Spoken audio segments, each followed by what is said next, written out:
नमस्कार, मी राजेंद्र तिडके आणि आपण पाहत आहात युवा दर्पण लाईव्ह। सुरुवातीला पाहूयात आजच्या ठळक घडामोडी। पुण्याच्या कुंडमळात इंद्रायणीवरील पूल कोसळून 2 ठार, 6 जणांना वाचवण्यात यश तर 38 जणांचा शोध सुरू। कुंडमळा पूल दुर्घटना, वाहून गेलेल्यांचा युद्ध पातळीवर शोध सुरू। सर्व यंत्रणांना अलर्ट मोडवर ठेवण्याचे आदेश। सीएम फडणवीस 2 महिन्यांपूर्वीच बंद करण्यात आला होता पूल, स्थानिकांचा दावा। पर्यटकांनी एकाच वेळी पुलावर गर्दी केल्याने घडली दुर्घटना।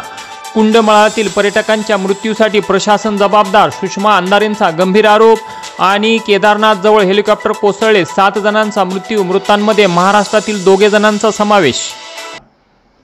आणि आता बातमीपत्र बीड जिल्ह्याचं आणि राज्यातील इतर घडामोडींचं सविस्तर।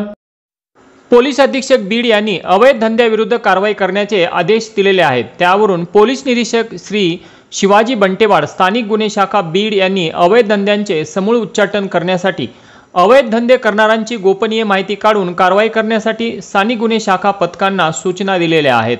त्यावरून दिनांक 15/6/2025 रोजी स्थानिक गुन्हे शाखा बीड येथील पोलीस उपनिरीक्षक श्री महेश विघ्ने हे वरिष्ठांच्या आदेशानुसार पोलीस ठाणे चकलांबा हद्दीत अवैध धंद्यांची माहिती काढत असताना त्यांना गुप्त माहिती मिळाली की अक्षय पोटफोडे व करण पोटफोडे हे दोघे ट्रॅक्टर, लोडर व ट्रॉलीच्या साहाय्याने राक्षसभुवन नदी पात्रामधून अवैधरित्या वाळू उपसा करत आहेत। यावरून सदर ठिकाणी 2 पंचांना पाचारण करून पोलीस स्टाफसह पोलीस उपनिरीक्षक विघ्ने यांच्या टीमने राक्षसभुवन नदी पात्रात अचानक छापा टाकला असता अक्षय पोटफोडे व करण पोटफोडे हे लोडरच्या साहाय्याने अवैधरित्या कोणताही परवाना नसताना वाळू उपसा करत असताना आढळून आले। त्यांच्या ताब्यातून 2 ट्रॅक्टर, लोडर, ट्रॉली व 1.5 ब्रास वाळू असा एकूण 17,06,000 रुपयांचा मुद्देमाल जप्त करण्यात आला आहे। दोन्ही आरोपीस पोलीस स्टेशन चकलांबा येथे हजर करून त्यांच्या विरुद्ध पोलीस उपनिरीक्षक महेश विघ्ने, स्थानिक गुन्हे शाखा बीड यांनी फिर्याद देऊन गुन्हा नोंद केला आहे।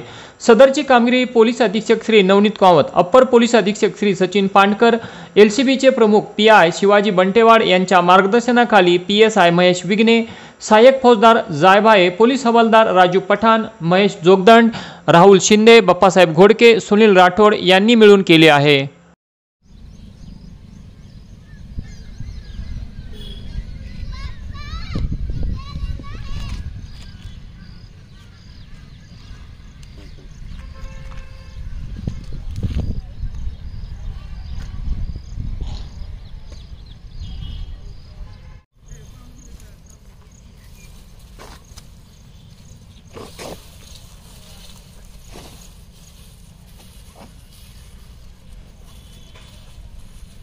काय ना तुमचं?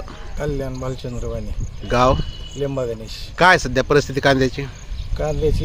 2 लाख रुपये खर्च झाला आणि ही कांदा काही रानात सडलाय, काय आणलाय त्याला कोंब फुटायला लागले आणि ह्याला भाव कुठे? तो चांगल्या कांद्याला भाव तुम्ही 18, 19, 15 म्हणतात आणि ह्या कांद्याला तर आता भाव नाही, काहीच नाही। त्या कांद्याची काय परिस्थिती? पंचनामा करायला कोणी आले होते? पंचनामा करायला कोणी तलाठी आला नाही, काय नाही, काय नाही, काय रानात पाणी, रान सध्या पडू नये ते अजून नीट करायला हे नाही, वापसी नाही, पाणी साचले रानामध्ये। काय नेमकी तुमची मागणी? काय नेमकी? काय शासनाचं धोरण चुकीचं आहे खरं तर। शासनाने हे 25च्या पुढेच भाव पाहिजे कांद्याला, 25, 30, 25, 30 देते, 10, 11, 12 सध्या। आणि आता तर काय 7 आणि 8च म्हणायला लागले ते त्या माझ्या कांद्याला, तर व्यापाऱ्याला आनंद दाखविलं ती 7 आणि 8च म्हणायला लागले ते आणि सगळं तोट्यातच आहे। जवळजवळ 2 लाख रुपये तोटा झाला आहे आणि ह्याचे 20,000 बी घडतात का नाही काय सांगता येत। दिनांक 10 जून 2025 रोजी महाराष्ट्र आरोग्य विज्ञान विद्यापीठ नाशिकचा 27वा वर्धापन दिन अत्यंत उत्साहात साजरा करण्यात आला। त्याप्रसंगी BAMS अंतर्गत राज्यस्तरीय उत्कृष्ट विद्यार्थी पुरस्कार 2025 साठी प्रवरा मेडिकल ट्रस्टचे आयुर्वेद महाविद्यालय शेवगावची विद्यार्थिनी कुमारी गीतांजली अप्पासाहेब मडके, 4th वर्ष, BAMS हिची निवड झाली आहे। हा पुरस्कार विद्यापीठाच्या वर्धापन दिनी प्रमुख अतिथी खासदार doctor Ajit M Gopchhade, lieutenant colonel Rajiv Kanitkar, प्रशासक महाराष्ट्र वैद्यकीय परिषद मुंबई डॉक्टर विकी मोहनलाल रुगवणी, कार्यक्रमाच्या अध्यक्षा तथा कुलगुरू महाराष्ट्र आरोग्य विज्ञान विद्यापीठ Nashik lieutenant colonel doctor Madhuri Kanitkar madam, प्रतिकुलगुरू महाराष्ट्र आरोग्य विज्ञान विद्यापीठ नाशिक डॉक्टर मिलिंद निकुंभ, कुलसचिव महाराष्ट्र आरोग्य विज्ञान विद्यापीठ नाशिक डॉक्टर राजेंद्र शिवाजी बंगाल यांच्या हस्ते हा पुरस्कार गीतांजलीस प्रदान करण्यात आला आणि तिचे अभिनंदन करून पुढील वाटचालीसाठी शुभेच्छा देण्यात आल्या। यावेळी गीतांजलीच्या मार्गदर्शक डॉक्टर गीतांजली कारले मॅडम, रिसर्च डिपार्टमेंट प्रमुख महाराष्ट्र आरोग्य विज्ञान विद्यापीठ नाशिक या देखील उपस्थित होत्या आणि त्यांनी अभिमानाने स्वतःची विद्यार्थिनी म्हणून गीतांजलीचे अभिनंदन केले। तर यावेळी आज मी जे काही आहे ते सर्व माझ्या आईवडिलांच्या पुण्यामुळे व माझ्या शिक्षक वृंदांच्या आशीर्वादामुळेच आहे असे कृतज्ञतापूर्वक सांगत गीतांजलीने तिच्या यशाचे श्रेय हे तिचे आईवडील, भाऊ, कुटुंब, संपूर्ण गाव, शाळेपासून ते कॉलेजपर्यंतच्या सर्व शिक्षक वृंदांना तसेच कायम सपोर्ट करणाऱ्या सिनियर्स आणि तिच्या बॅचमेट्सला दिले। युवा दर्पण लाईव्हसाठी नरहरी शहाणे, शेवगाव। दिनांक 14/6/2025 रोजी बीडच्या शिवाजीनगर पोलीस ठाणे हद्दीतील गोविंदनगर धानोरा रोड बीड या ठिकाणी मोटारसायकल क्रमांक MH14HA1608 यावर 2 इसम असून त्यापैकी एक जण कमरेला पिस्टल लावून फिरत असल्याची गोपनीय माहिती बीडच्या शिवाजीनगर पोलीस ठाण्याचे पोलीस निरीक्षक श्री किशोर पवार यांना मिळाल्याने त्यांनी तात्काळ सदर ठिकाणी एक पथक रवाना केले।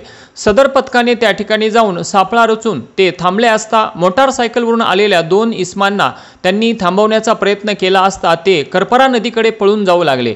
पोलिसांनी त्यांचा पाठलाग करून सुयोग उर्फ छोट्या मच्छिंद्र प्रधान वय 25 वर्षे राहणार विवेकानंद शाळेजवळ गोविंदनगर धानोरा रोड बीड आणि स्वप्नील उर्फ आदित्य उर्फ सोपनदार अशोक पाखरे वय 30 वर्षे राहणार भिंगार तालुका जिल्हा अहिल्यानगर या दोघांना पकडले। त्यांची अंगझडती घेतली असता सुयोग उर्फ छोट्या मच्छिंद्र प्रधान याच्या अंगझडती दरम्यान त्याच्याकडे आढळून आलेले एक गावठी बनावटीचे लोखंडी पिस्टल किंमत 40,000 रुपये आणि मोटारसायकल जप्त करण्यात आली। आरोपी सुयोग उर्फ छोट्या मच्छिंद्र प्रधान याच्या विरुद्ध बीड जिल्ह्यातील वेगवेगळ्या पोलीस ठाण्यात एकूण 6 गुन्हे दाखल आहेत आणि आरोपी स्वप्नील उर्फ आदित्य उर्फ सोपनदार अशोक पाखरे याच्या विरुद्ध अहिल्यानगर जिल्ह्यातील वेगवेगळ्या पोलीस ठाण्यात एकूण 8 गुन्हे दाखल असून आरोपीवर दाखल असलेले गुन्हे हे चोरी, जबरी चोरी, घरफोडी व अवैध शस्त्र बाळगणे अशा प्रकारचे आहेत। सदरची कारवाई ही पोलीस अधीक्षक श्री नवनीत कावत, अप्पर पोलीस अधीक्षक श्री सचिन पांडकर, उपविभागीय पोलीस अधिकारी कमलेश मीना यांच्या मार्गदर्शनाखाली शिवाजीनगर पोलीस ठाण्याचे PI श्री किशोर पवार, API दुनगहू, API क्षीरसागर, पोलीस हवालदार आघाव, मराडे, येवले, रहाडे, महानोर, अगलावे, सानप, कांदे यांनी मिळून केली। सदर गुन्ह्याचा पुढील तपास API दुनगहू हे करत आहेत। आणि याचबरोबर आजचं बातमीपत्र संपलं। उद्या पुन्हा भेटू काही नव्या आणि ताज्या घडामोडींसह। तोपर्यंत पाहत राहा युवा दर्पण लाईव्ह चॅनल, लाईक करा, सबस्क्राईब करा आणि खाली दिलेल्या बेल आयकॉनला प्रेस करा। तोपर्यंत नमस्कार।